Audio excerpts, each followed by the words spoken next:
అన్న దగ్గర రా కొంచెం. బద్ధకం ఎందుకు అనిపిస్తుంది అసలు? నా అబ్జర్వేషన్లో అసలు బద్ధకం ఉన్న మనిషి లేనే లేడు. అంటే ఏ పని చేయాలనిపించకపోవడం ఇదేంటిది? ఎప్పుడన్నా బాత్రూమ్కి పోవాలంటే బద్ధకం అనిపించిందా? మరి బద్ధకం ఉంటుందంట. అంటే వర్క్ విషయం ఉందా? నేను చెప్పి బద్ధకం ఉందా లేదా అంటే లేదంటున్నాను. ఓకే, మరి సో బద్ధకం రావడానికి కారణం ఏంటంటే నువ్వు అనుకుంటున్నది ఒక్కటి దానికి అగెనిస్ట్గా జరుగుతుంది. ఏం సారం లేదని తెలుస్తుంది, ఏం చేయాలో పాలుపోతలేదు, నీకు సహాయం చేసేవాళ్ళు లేరు. సో బాడీకి మైండ్కి మధ్యన సింక్ దెబ్బతిన్నది, బాడీకి మైండ్కి సమాజానికి మధ్యన సింక్ దెబ్బతిన్నది. వీటన్నిటిని ఎట్లా పూడ్చాలో తెలియక ఒక అద్భుతమైన వ్యవస్థ మన శరీరము రెండు మనస్సు అట్లా మూలకు పడి ఉంటాయి. బాగా ఎవరు చేస్తారు అని అంటే చేస్తే ఏమొస్తుందని. ఎందుకు వస్తుంది బద్ధకం అంటే ఏం లాభం చేసి ఏమొస్తుంది నాకు చేస్తే వదిలే. ఎప్పుడైతే తనకు రసం దొరుకుతుందో చేసే పనిలా దెన్ చేస్తాడు. ఫలితం దొరికితే చేస్తాడు, ఆనందం దొరికితే చేస్తాడు, డబ్బు దొరికితే చేస్తాడు, గౌరవం దొరికితే ఏదో ఒకటి దొరకాలి మనిషికి. సో ఏమి దొరకకుండా చెయ్యని మనకు ఆధ్యాత్మికత చెప్తున్నది. అంటే అప్పుడు 100% అది నీ యొక్క శరీర మనోధర్మాల నుంచి బయటకు వచ్చిన ఒక పరమోత్కృష్టమైన పని దొరకాలి నీకు. ఎప్పుడన్నా బాషో అనే వ్యక్తి పేరున్నావు, జీవితకాలం తిరిగాడంతే. బాషో ఈజ్ ఎ ట్రావెలర్. మనీ అసలు మంది ట్రావెల్ చేయడానికి మనీ ఎందుకు, నడుచుకుంటూ పోయాడు. ఫుడ్ సంశయం లేదు, సంశయమే లేదు. సంశయం ఎప్పుడు లేదో నీకు ఎరుక పనిచేస్తుంది. ఇప్పుడు నీ దగ్గర 1000 కిలోల బియ్యం ఉన్నాయి, 1 కిలో బియ్యం పైన నువ్వు పట్టించుకో, కిలోనే ఉంటాయి. గింజ నువ్వు ఎరకగలిగి ఉంటావు. నీ దగ్గర 1,00,000 రూపాయలు ఉంది ఇప్పుడు జోబులో, ఓ 10 రూపాయలు అటు ఇటైనా పట్టించుకో, ఉన్నదే 50 రూపాయలు అయితే. సో ఎప్పుడైతే నీకు లిమిటెడ్ రిసోర్సెస్ ఉన్నాయో నువ్వు ఖచ్చితంగా ఎరుకతో ఉంటుంది దాని పట్ల. అందుకే సన్యాసులు భిక్షువులు అంతా లిమిటెడ్ రిసోర్సెస్తో బతుకుతారు. తద్వారా అది ఎరుక క్రియేట్ చేసే ఒక సాధనం. నీ దగ్గర అబెండెంట్గా ఉంది అని ఎప్పుడైతే నీ మైండ్కి తెలుస్తుందో అది లేజీగా మారిపోతుంది, అది అన్కాన్షియస్గా మారిపోతుంది. ఉంది కదా అని లేనప్పుడు కూడా అనిపిస్తుంది, లేనప్పుడు అనిపించదు నీకు. ఎట్లా ఇవాళ అనిపించింది అందుకే. ఎట్లా ఎంతకాలం అనిపిస్తుంది అట్లా చెప్పు. సరే తెలియదు ఎంతకాలం అనేది. 1 రోజు 2 రోజులు 3 రోజులు తర్వాత మళ్ళీ you have to work because there is nobody to help. So ఒక టైం పీరియడ్ వరకు ఎవరికైనా అనిపించచ్చు, ఒక గంటన్నర అందరికీ అసలు జీవితం వేస్ట్ అనిపించచ్చు, ఒక గంటన్నర అసలు జీవితంలో నేను మళ్ళీ టీవీ చూడని అనిపించచ్చు, మళ్ళీ ఒక గంటన్నర అనిపిస్తుంది నేను ఇంక జీవితంలో నేను మందు ముట్టుకొని అనిపించచ్చు, గంటన్నర అనిపిస్తుంది అసలు నేను ఎప్పుడు ఎవరితో బాధలను ఇంత వేస్ట్ అనిపిస్తుంది, మళ్ళీ స్టార్ట్ అవుతుంది. అది కామన్. అంటే మనసు యొక్క ఒకనొక ప్రవృత్తి అది. అట్లా తాత్కాలికంగా మొత్తం వద్దని వదిలేసుకుంటుంది, మళ్ళీ అన్నింటి పట్టుకుంటుంది. అన్ని పనులు బ్యాలెన్స్డ్గా చేయాలంటే బ్యాలెన్స్ అనేది ఎవరు నిర్ణయిస్తారు? ఎవరి దృష్టిలో బ్యాలెన్స్? నువ్వు బ్యాలెన్స్ నిర్వచించు. అంటే మైండ్ అటు ఇటు ప్రతిసారి డైవర్ట్ అవ్వకుండా ఒక పని మీద శ్రద్ధగా డైవర్ట్ అవ్వడానికి కారణం మన ప్రపంచం, మన చిన్నప్పటి నుంచి విద్యా వ్యవస్థ. నువ్వు ఏదైతే పని చేస్తున్నావో దానివల్ల బెనిఫిట్ వస్తుందో రాదో భవిష్యత్తులో అన్న చిన్న ఆందోళన. అందుకని నీకు ఫోకస్ ఉండదు. ఓకే, అన్నీ ఆల్రెడీ ఉన్నాయి కాబట్టి ఓకే, ఇప్పటి నుంచన్నా కరెక్ట్గా ఉండాలనుకుంటున్నాను అంతే. ఇంకా దేన్ని పట్టించుకోకుండా పనిలో పడాలంతే. Polish your skill, polish your understanding, improve your knowledge. రకరకాల విషయాల్ని మెల్లగా నీ అమ్ముల పొదిలో పెట్టుకో, దాన్ని గ్యాదర్ చేసుకుంటూ పో, ఎవరేమన్నా పట్టించుకోకు. ఒక 3 ఏళ్ళు గడిచేలోపు నువ్వు ఒక అపారమైన జ్ఞానము గల వ్యక్తిగా నీకు నువ్వే దర్శనమిస్తావు. నీ ప్రతి మాటలో తొణికిసలాడుతుంది, నువ్వు ఒక పెయింటింగ్ వేసినా తొణికిసలాడుతుంది, కనిపిస్తుంది, రిజిస్టర్ అవుతుంది. నిండా నది ఉన్నప్పుడు ఆ సూర్యకాంతి పడి అట్లా పైన ఇట్లా మెరుస్తుంది, అట్లా నువ్వు మెరుస్తావు, నీ ప్రతి మాట మెరుస్తుంది. సో మనం చేయవలసింది ఇప్పటివరకు ఏం జరిగిందని ఆలోచించడం కాదు, ఏం చేస్తే నీ జీవితం మొత్తం హాయిగా ఉంటావో దాని గురించి కొంచెం కార్యాచరణ ప్రణాళిక చేసుకొని అన్నిటినీ పక్కన పెట్టి పని చేయాలి. ఒక 2-3 సంవత్సరాలు. నాకు తెలిసి ఏ మనిషి అయినా 5 సంవత్సరాలు ఒక అన్వేవరింగ్ ఫోకస్ తోటి ఒక విషయం మీద పూర్తి లగ్నం కనుక చేస్తే తన 95 సంవత్సరాలు బాగుంటాయి. ఈ 5 ఏళ్ళు సంపాదించిన జ్ఞానంతో నువ్వు 100 ఏళ్ళు బతికేయచ్చు. అన్ని ద్వారాలు ఓపెన్ చేసుకోవాలి. ఈ 5 సంవత్సరాలు అంటే చాలా ఎక్కువ సమయం, చాలా చాలా చాలా ఎక్కువ సమయం. 5 years అన్నది it is too much time. ఇప్పుడు ఎవరెవరైతే సినిమా తీయడానికి 4 years ఇస్తారో 5 years ఇస్తారో వాళ్ళకి బెనిఫిట్స్ వస్తున్నాయి కాబట్టి ఇస్తున్నారు. ఖచ్చితంగా ఈ బిజినెస్ అవుతుంది ఈ సినిమా కానీ నమ్మకంతో చేస్తారు. కానీ ఇప్పుడు మనం ఉన్న సిచ్యువేషన్లో మనకి ఏ ప్రామిస్ లేదు. ఇలా 5 ఏళ్ళు పనిచేసినా నెక్స్ట్ భవిష్యత్తు ఎట్లా ఉంటుందో తెలియదు. సో అప్పుడు నీకు నువ్వే ప్రమాణం కావాల్సిందే, వేరే ఆప్షనే లేదు. సో నువ్వు పని చేస్తూ నేర్చుకుంటూ పాలిష్ చేసుకుంటూ నీ యొక్క శక్తిని నువ్వు వృద్ధి చేసుకుంటూ నీ మాట తీరుని పాలిష్ చేసుకుంటూ నీ లుక్స్ని పాలిష్ చేసుకుంటూ సమాజాన్ని ఒక పక్క అర్థం చేసుకుంటూ ఇవన్నీ అందరూ చేయవలసిందే. అందరూ ఉంటున్నారు బట్ ఎవరు ఫుల్ ఎక్స్టెంట్గా చేయరు. ఇప్పుడు నేను మా ఊర్లో పుట్టినప్పుడు ఇంగ్లీష్ అనే థాట్ కూడా లేదు. అసలు పుస్తకాలు ఎన్ని ఉంటాయని కూడా తెలియదు, ఎన్ని ఫిలాసఫీలు ఉంటాయని తెలియదు. ఇప్పుడు మా ఊర్లో చాలామందికి ఎప్పటికీ తెలియదు అవి. అంటే వాళ్ళు దృష్టి పెడితే అవేమిటో తెలుస్తాయి. సరే అవేవో జస్ట్ పాండిత్యం పరంగా తెలుసుకోవడం వేరు, అవి మన జీవితానికి ఏ మేరకు అప్లై చేసుకోవచ్చు అనేది మళ్ళీ నెక్స్ట్ అబ్జర్వేషన్. సో అడుగడుగునా నీకు ఒక ఛాలెంజ్ ఉన్నట్టు ఇనిషియల్ డేస్లో కనిపిస్తుంది. కొంతకాలం నువ్వు పర్సిస్టెంట్గా కన్సిస్టెంట్గా నువ్వు కనుక కొనసాగిస్తే అన్ని చిక్కుముళ్ళు విడిపోతాయి. అదే అంత పెద్ద విషయం కాదు. అంటే ఎందరో జీవితాలు చదివితే ఆ విషయం స్పష్టంగా తెలిసిందంటే దే జస్ట్ వర్క్డ్. ఏం జరిగినా దే కంటిన్యూడ్ దేర్ వర్క్. అది ఓన్లీ బెనిఫిట్ ఓరియంటెడ్గా వాళ్ళు చేయలేదు. ఇప్పుడు ఉదాహరణకి ఏం జరిగినా ఒకడు ఉద్యోగం చేయొచ్చు. నేను అట్లాంటి వర్క్ గురించి మాట్లాడట్లేదు. అక్కడ తనకు డబ్బు వస్తుంది కాబట్టి చేస్తున్నాను. ఇప్పుడు అసలు ఏది ఉన్నా లేకపోయినా ఈ క్షణం ప్రపంచం ఇంత ఎవాల్వ్ అయినా కాకపోయినా మనిషిగా నువ్వు ఉండవచ్చు, నేను ఉండవచ్చు. అట్లాంటి ఎరాలు ఉంది. ఒక బోధిధర్ముడు పుట్టాడు అంటే ఏమున్నా లేకున్నా వాళ్ళు వర్క్ చేశారు. అట్లాంటి ఎరాలు ఉంది. ఒక లావోత్సు పుట్టాడు, ఏది ఉన్నా లేకున్నా తావో తే చింగ్ అనే ఒక గ్రంథాన్ని ప్రవచించాడు. ఏది ఉన్నా లేకున్నా రామకృష్ణ పరమహంస ఉన్నాడు. ఇప్పుడున్న టెక్నాలజీ కానీ వాట్సాప్లు కానీ ఏం లేవు కదా. ఒకవేళ వివేకానంద అమెరికా పోకపోయి ఉంటే ఎక్కడో దక్షిణేశ్వరంలో సాధువుగా మిగిలిపోయేవాడే. భవిష్యత్తులో ఏదో వస్తుందని వాళ్ళు జీవించలే. వాళ్ళు ఏదైతే ఒక కన్విక్షన్తో చూశారో లైఫ్ని, దాని యొక్క శక్తిని, దాన్ని మనస్ఫూర్తిగా అనుభవించి అట్లా భూమి నుంచి నిష్క్రమించారు. ఒక అవగాహనతో ఒక సంతృప్తితో నిష్క్రమించారు. నిరంతరం పేచీలు పెట్టుకొని వేరే వాళ్ళని ఆక్షేపిస్తూ ప్రభుత్వాలను ఆక్షేపిస్తూ అందరినీ బ్లేమ్ చేస్తూ ప్రపంచాన్ని బ్లేమ్ చేస్తూ నా లైఫ్ ఇంతే అని నేను నువ్వు అట్లా కాకుండా ఉన్నది ఏదో ఉన్నది చలో ఠీకే. ఈ నెక్స్ట్ 5 years నేను పని చేస్తాను. నేను అట్లాంటి వాళ్ళని నా లైఫ్లో ఒక 2-3 చూసిన. ఒక టైంలో వాళ్ళు నాకు కూడా ఇన్స్పిరేషన్. ఎవ్రీడే ఎప్పుడు చదవని వ్యక్తి ఎవ్రీడే చదవడం నేను చూసిన. ఫస్ట్లో ఒక 2-3 నెలలు ఎంత అవస్థపడ్డాడు. చాలా ఇబ్బంది. అంటే అస్సలు తను ఒక నియమం పెట్టుకున్నాడు. ఈవినింగ్ 7:30 నుంచి నైట్ 11:30 వరకు. ఇక నేను చూసిన సందర్భాలు నువ్వు ఆశ్చర్యపోతే బంధువులు వచ్చినా సరే అక్కడి నుంచి కదిలేవాడు కాదు. ఒక్కరోజు ఇప్పుడు చదవకపోతే ఏమవుతుంది పటవా సినిమాకి పోదాం పనేటోళ్ళు వాళ్ళకి తెలియదు కదా రానంటూ. నేను కూడా కొన్నిసార్లు బలవంతేసిన ఒక్కరోజు చదవకపోతే ఏమవుతుంది అన్న నేను. నీకు తెలుసు కూడా అట్లే అంటున్నాను. నీకు తెలుసు నా కొడక, నీకు మనం నిర్ణయించుకున్నాం ఏం జరిగినా సరే కొనసాగించండి. సినిమాలకు మస్సార్లు పోయినాం, వీళ్ళతోనే మస్సార్లు పోయినాం. ఒక్కసారి నేను పోకపోతే ఏం కాదు. ఒకసారి ఇప్పుడు నేను సినిమాకి రాకపోతే వీళ్ళు తప్పుగా అర్థం చేసుకుంటారా, తీసుకోండి. నేను రాను. 7:30, 8 నుంచి 11:30, 12 వరకు ఇక్కడి నుంచి కదిలేదు లేదు. నేను కూర్చున్న ప్లేస్లో గుంతపడాలి. కూర్చొని నేను ఈ గోడకు ఆనుకుంటున్నప్పుడు మా అమ్మ చాలాసార్లు జోకేసేది. ఎవరన్నా గోడను కొలిచే మిషన్ ఉంటే అట్లాంటి ఒక సూక్ష్మదర్శిని ఏదైనా ఉంటే ఖచ్చితంగా ఒక గుంత ఉండే ఉంటుంది గోడకని. అట్లా నువ్వు పాతకపోవాలి ఒక విషయం.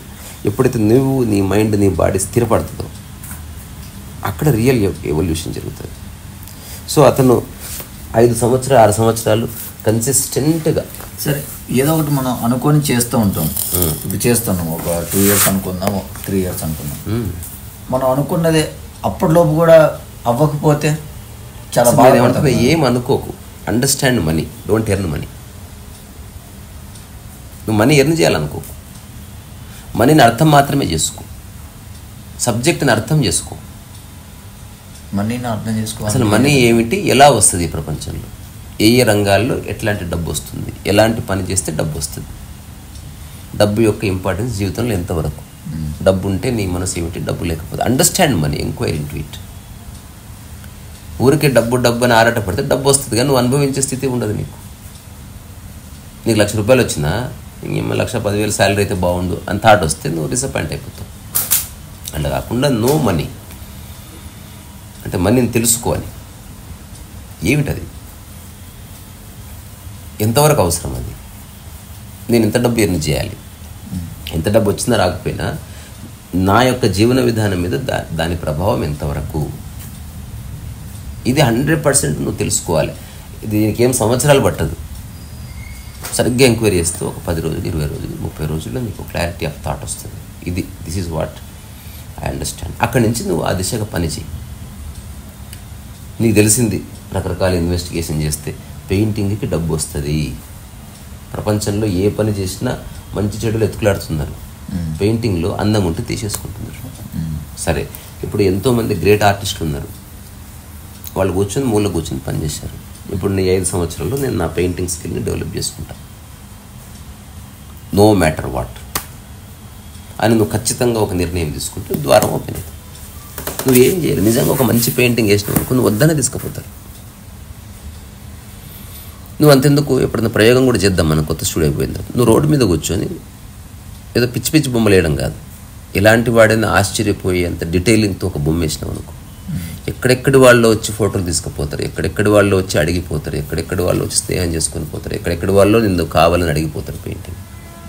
ఎవరెవరో రకరకాల ఆఫర్లు ఇస్తారు. నేను ఇట్లా చూసిన ఒకసారి మహబూబ్నగర్లో ఉన్నప్పుడు, ఎవరో స్కూల్ వాళ్ళు అడిగితే వాళ్ళ గోడల మీద నేను బొమ్మలు వేసిన. వాళ్ళు ముందే చెప్పారు బడ్జెట్ ఎక్కువ లేదు, ఏదో ఒకటి గీశాను. బడ్జెట్ ఇచ్చినా ఇవ్వకపోయినా నాకు వేయాలని ఉంది ఇప్పుడు అని నేను స్టెన్సిల్స్ తయారు చేసుకొని రాత్రిపూట పోయి వాటికి స్కెచెస్ వేసుకొని పొద్దున just cut and paste colours లాగా. ఇప్పుడు మిగతా అన్ని స్కూల్స్ మీద వాళ్ళకి ఆర్ట్ రాక పిచ్చి పిచ్చిగా వేస్తారు బొమ్మలు, అట్లా కాకుండా చాలా perfect composition, simple colour pattern వేస్తే నన్ను అట్లీస్ట్ 10 మంది స్కూల్స్ అడిగారు. నేను ఎవరికి చేయలేదు. ఎవరైతే స్కూల్ ఓనర్స్ ఉన్నారో వాళ్ళందరికీ ఉంది మంచి గోడల మీద పెయింటింగ్స్ ఉండాలని. స్టూడెంట్స్ రూమ్స్లో, క్లాస్ రూమ్స్లో మంచి పెయింటింగ్స్ ఉండాలని వాళ్ళకు ఉన్నది. కానీ వేసేవాళ్ళు లేకపోతే ఏం చేస్తావు, నువ్వు చౌకబారు వర్క్కి దిగజారిపోతావు అంతే. ఎప్పుడైతే ఎవడో మహబూబ్నగర్లో వేసాడని తెలిస్తే కొంచెం క్యూరియాసిటీ వచ్చింది. నాకు ఆసక్తి లేదు, ఊరికి ఫ్రెండ్స్ కాబట్టి వేశానని చెప్తే అక్కడితో పోయింది. నన్ను బలవంతం కూడా చేశారు. అంటే నీవు సరైన వర్క్ చేస్తే దానికి ఖచ్చితంగా రెస్పాన్స్ ఉంటుంది. అల్పాచినో లైఫ్ చదివితే తెలుస్తుంది. లేకపోతే ఒక గ్రేట్ సింగర్ ఉన్నాడు, how many roads must man walk down before you call him a man. ఈ పాట ఎవరు పాడారు, హౌ మెనీ రోడ్స్. ఆ పాట పాడిన వ్యక్తి ఒక అనామకుడు. తను ఇంతవరకు ప్రపంచంలో ఎవరు పాడినట్టుగా పాడతాడు. అంటే నోటికి మౌతారుగానే ఉంటుంది, అది ఇట్లా మెడకి ఒక చిన్న రిబ్బన్ లాగా కట్టుకొని నోటికి పెట్టుకుంటాడు. ఇట్లా కొంచెం ముందుకంటే మూతికి అందుతుంది, అట్లా చిన్న సెటప్ చేసుకున్నాడు. నిజానికి అందరు చేతితో వాయిస్తారు. దాంతోపాటు చేతికి గిటార్ ఉంటుంది. గిటారు మౌతారుగాని తప్ప ఇంకా వేరే బ్యాండ్ లేదు.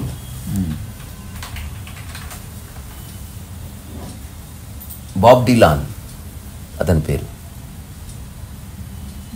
జస్ట్ ఊరికే సహజంగా మనం ఊర్లో గొల్లోడు ఎట్లా పడతారు, గొల్లోడు అట్లే పడతారు. Bob how many roads must man walks down before you call him a man. ఎట్లా పాట ఎట్లుంటుంది చూడు. ఇది కాపీరైట్ వచ్చినా పర్వాలేదు, కొంచెం పెడదాం. ఈ పాట నేను ఇట్లా రోడ్ల మీద పాడుకుంటూ తిరిగేవాడిని. I love this song, not only just the song, the simplicity of the words, simplicity of the poetry, and the man who is singing. Everything created that magic. ఈ పాటకు ముందు అనామకుడు, దాని పేరు ఆఫ్ బ్రాడ్వే అని అమెరికాలో ఒక పెద్ద వేదిక ఉంటుంది. అందులో నువ్వు పర్ఫామ్ చేసినావంటే ఏ గ్రేడ్ ఆర్టిస్ట్. ఒకసారి ఆఫ్ బ్రాడ్వేలో ఈ ఒక్క పాట పాడిండు. హౌ మెనీ రోడ్స్ మస్ట్ అని పాడగానే మొత్తం అమెరికా అంత థ్రిల్ అయిపోయారు. అది కొత్త పాట ఇది. అంతవరకు గిటార్లు రకరకాల స్టీల్ గిటార్లు, మెటల్ గిటార్లు, ఇలా ఫస్ట్ టైం ఏ ప్లెజెంట్ అంటే ఏమంటున్నాడు, ఈ మానవజాతి పరిణామ క్రమంలో ఎన్ని వచ్చినాయి ఎన్ని పోయినాయి.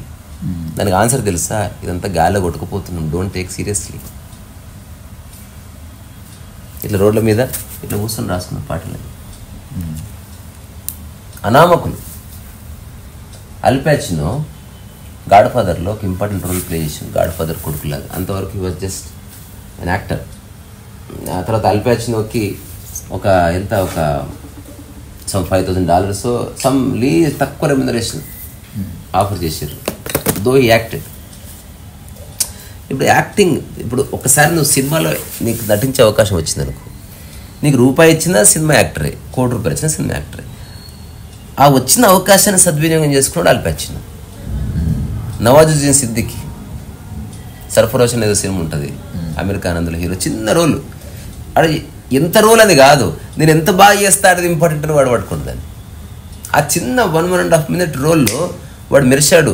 చాలామందికి అమెరికాని గుర్తున్నాడు, నవాజుద్దీన్ సిద్దికి గుర్తున్నాడు. సినిమా చూసిన తర్వాత ఎవడు వాడు బలి చేసాడే వచ్చిపోయాడు అసలు. ఇప్పుడు నవాజుద్దీన్ సిద్దికి ఒక టాప్ మోస్ట్ యాక్టర్ అయ్యాడు.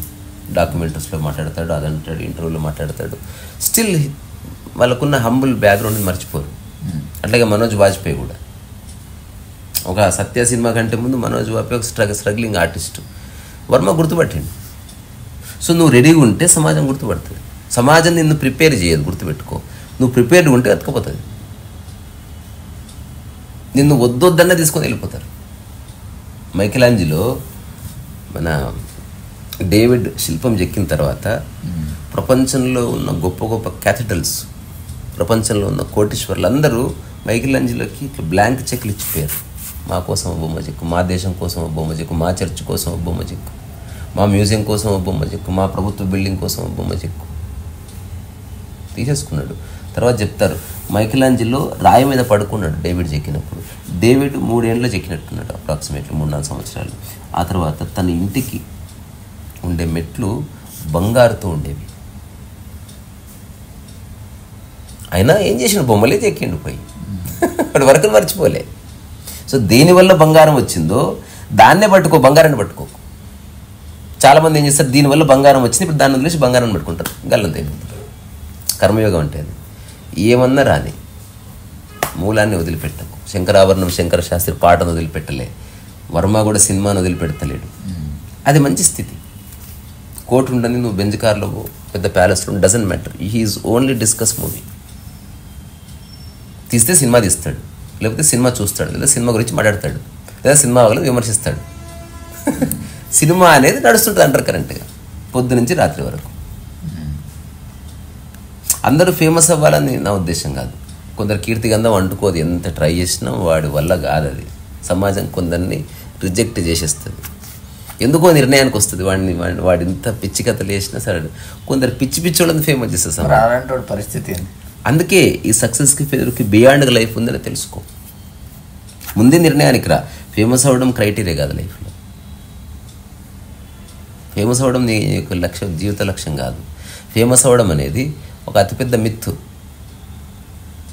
ఫేమస్ అయితే కొన్ని బెనిఫిట్స్ ఉండవచ్చు అంతవరకు, కానీ నీ పర్సనల్ లెవెల్లో నీకేం ఉండదు బెనిఫిట్. నీ ఆకలి పెరగదు, నీ నిద్ర పెరగదు, నీ అందం పెరగదు, ఏం పెరగదు, నీ ప్రశాంతత. ఫేమస్ అవ్వడం వల్ల వీలైతే పోతాయి. ఇంకా అతను నోరా జోన్స్ అని ఒక ఆవిడ ఉంది. అవి ఎవరు, ఇక్కడ మన పండిట్ రవిశంకర్. పండిట్ రవిశంకర్ అంటే ఎవరు, చాలా గొప్ప సంగీత విద్వాంసుడు. ఎంత గొప్ప సంగీత విద్వాంసుడు, నెహ్రూకు ఫ్రెండ్. ఆయన ఏం చేసిండు, జనగణమన కంపోజ్ చేసిండు. రకరకాలు ఉన్నాయి. సో అట్లాంటి ఒక పండిట్ రవిశంకర్కి ఒక భార్య ఉంది. అతను అమెరికాలో ప్రదర్శిస్తున్నప్పుడు ఎవరితోనో పరిచయం అయింది. ఆ పరిచయమైన ఆమెకి ఒక సంతానం కలిగింది, కానీ తనకు ధైర్యం సరిపోలే. రీసెంట్గా ఆమె గ్రామీ అవార్డు వచ్చింది. ఆమె కూడా సింగర్ అయింది. అంటే ఇప్పుడు ఈ అనుష్క శంకర్ అంటే పండిట్ రవిశంకర్ ఒరిజినల్ కూతురికి ఉన్నన్ని సౌలభ్యాలు అంత క్లోజ్ అసోసియేషన్ తండ్రితో లేదు. తను అనాథగా పెరిగింది ఇక్కడ డౌన్ స్ట్రీట్లో, డౌన్ టౌన్లో. ఇప్పుడు తను స్వశక్తితో ఎదిగిన తర్వాత తనకి ఏదో గ్రామీ అవార్డు, ఎంఈ అవార్డు ఏదో ఇచ్చారు. అక్కడ స్టేజ్ మీద she the daughter of Pandit Ravishankar అంటే చెప్పింది. No, I don't like that. I'm Norah Jones, అతనేం ఇన్స్పిరేషన్ కాదు నాకు అని చెప్పి. అండ్ రవిశంకర్ గొప్పవాడు కాబట్టి హీ యాక్సెప్టెడ్ దట్. అతనేం అహంకారానికి పోలే. ఇక్కడ ఆమె నన్ను స్వీకరిస్తుందా లేదా, నన్ను ఎండోర్స్ చేస్తా లేదా అది కాదు. ఆమె కూడా వృద్ధిలోకి వస్తుంది, ఆమె కూడా గొప్ప సంగీతం పాడుతుంది. That is enough. నా రెస్పెక్ట్ బాడిమే చేయాలన్నాడు. మంచి స్థితులు అట్లుంటాయి. అంటే ప్రతిదాన్ని జీడి అని గొడవగా మార్చుకోరు. ఆ అమ్మాయిది ఒక పాట ఉంటుంది, మన come away with me in the night, come away అని పాట ఉంటుంది. I want to walk with you in a rainy అన్న పాట ఉంటుంది. Simple lines. తర్వాత జూలీ డెల్పి అని ఒక ఆవిడ ఉంది. తను హాలీవుడ్ యాక్ట్రెస్, చాలా సినిమాల్లో యాక్ట్ చేసింది. తర్వాత తన స్క్రిప్ట్ రైటర్ కూడా. తను మళ్ళీ గిటార్ నేర్చుకొని తనే ఒక సినిమా పాట రాసి ఒక సినిమాలో పాడి కంపోజ్ చేసింది. ఇదంతా ఎందుకు చేస్తున్నారు?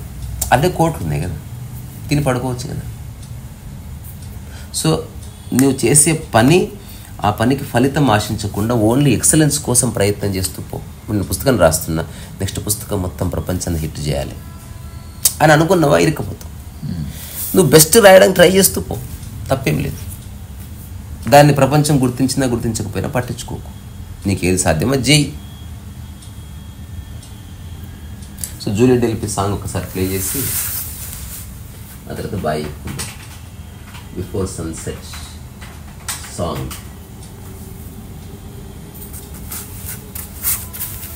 Let me sing you. నేను అమెరికాకి వెళ్ళినప్పుడు వీసా రిజెక్ట్ అయింది నాది. We can't grant visa to you sir అని చెప్పి పాస్పోర్ట్ ఇట్లీసరేషన్ officer I said it's okay అని అది తీసుకుంటూ I sang this song. Let me sing you was how about one night stand అని పాడితే, hey you are singing very good అంది. Of course I like singing. So visa రాకపోతే బాధ లేదు, అసలు నాకు బాధ లేదు. లైక్ అయిపోయినాయి, ఆ రోజులు అయిపోయింది. 2013. 2009కి ముందు అయితే నేను ఈ పాటికి గుండెలు బద్దలు కొట్టుకుని ఏడుస్తుండేవాడిని. ఇప్పుడు అలాంటిది ఏమీ లేదు సార్. నాకు అమెరికా అని ఒకటి, ఇండియా అని ఒకటి. నేను అమెరికా పోయి పీకేది లేదని తెలుసు, ఇండియాలో పీకేది ఏం లేదని తెలుసు. It is just a journey. And I told him, ఇప్పుడున్న స్థితి నుంచి బాత్రూమ్కి వెళ్ళడం ఎంతో, ఇక్కడి నుంచి అమెరికా పోవడం అంతే. నాకు అక్కడ ఉందా కాబట్టి నాకేం బాధ లేదు. రెండోది ఇండియాలో నాకు మస్తు పని ఉంది. ఏం చేస్తామంటే ఒక సినిమాకి చేస్తున్నాను. Can I have your passport అన్నాడు. Okay, just granted visa, just this song saved me. పాట విని తనే రాసింది, తనే కంపోజ్ చేసి తనే పాడింది. Sing you a voice how much no out of my thoughts. Let me sing you a waltz. How about one night stand? You were for me that night. And I always dreamt all the night.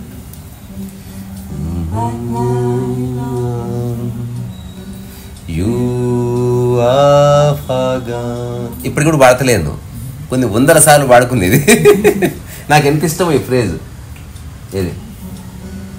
You are forgone.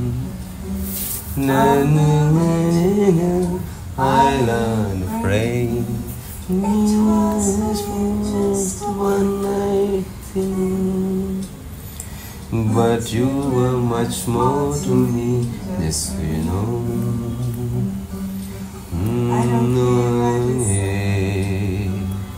I know what you meant to me that day. Just one other try, I just want another life. Even it doesn't seem to quite try me much more than anyone before. Not with you, little Jessie. Is worth 1,000 with anybody. ఏ పాట అంటే start celebrating life, stop creating nuisance around you. ఏం రాలేదు, చనిపోయే వరకు ₹1 earn చేయాలి, ఎంత food ఉందో చూసుకోసాలి. Always try for excellence. ఇంతే సూత్రం. నీకు బద్ధకం ఉండదు, బోర్డమ్ ఉండదు, అసలు ఏముండదు అసలు. అంటే ఒక చిన్న రిథమ్ స్టార్ట్ అవుతుంది నీ బాడీ మైండ్. కారు కనుక ఒక 80 కిలోమీటర్ల వేగం అందుకున్న జుమ్మని మెత్తగా పోతూ ఉంటాం, అట్లా వెళ్ళిపోతుంది లైఫ్. నీకు తెలియదు కూడా తెలియదు అసలు.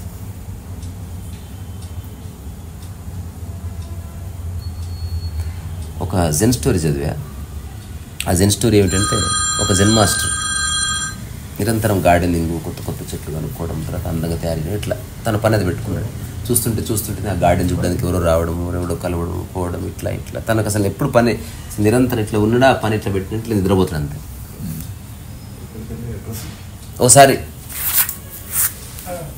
అట్లా గోడగా అనుకొని కూర్చున్న తర్వాత ఎవరో చెప్పారు, ఇది ఏ సంవత్సరం అని.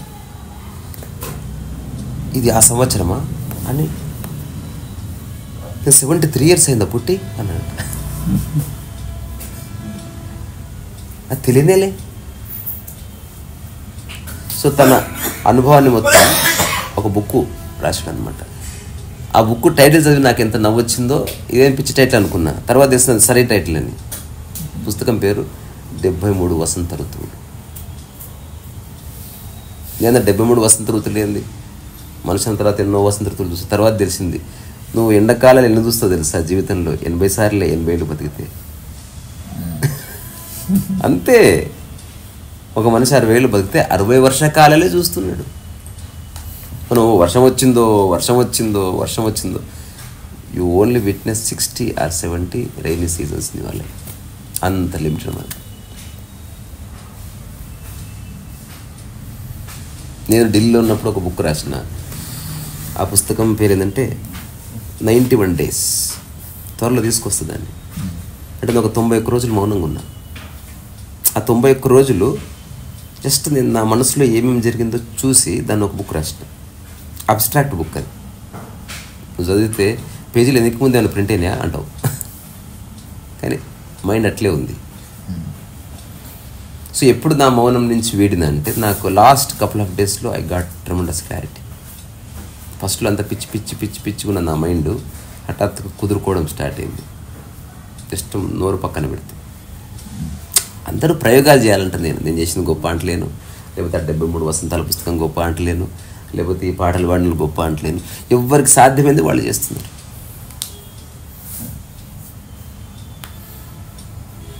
ఒక మహారాజు కొడుకైనా చెప్పులు కుట్టడం తనకి ఇష్టమైతే చెప్పులు కుట్టాలంట నేను.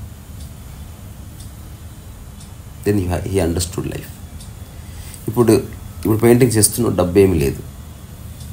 ఒక 25 ఏళ్ళ తర్వాత నువ్వు కోటీశ్వరుడు అయినప్పటికీ పెయింటింగ్ పట్ల నీకున్న శ్రద్ధ కొంచెం కూడా సన్నగిల్లకపోతే నీకు విషయం అర్థమైనట్టు. అట్లా కాకుండా డబ్బు రాగానే పెయింటింగ్ పక్కన పెట్టావు అనుకో, దాని అర్థం నువ్వు డబ్బు కోసం చేసినావు అంతే. నీ మెయిన్ ఎయిమ్ పెయింటింగ్లో ఎక్సలెన్స్ కాదు, అబండెంట్ మనీని నువ్వు ఎర్న్ చేయాలనుకున్నావు.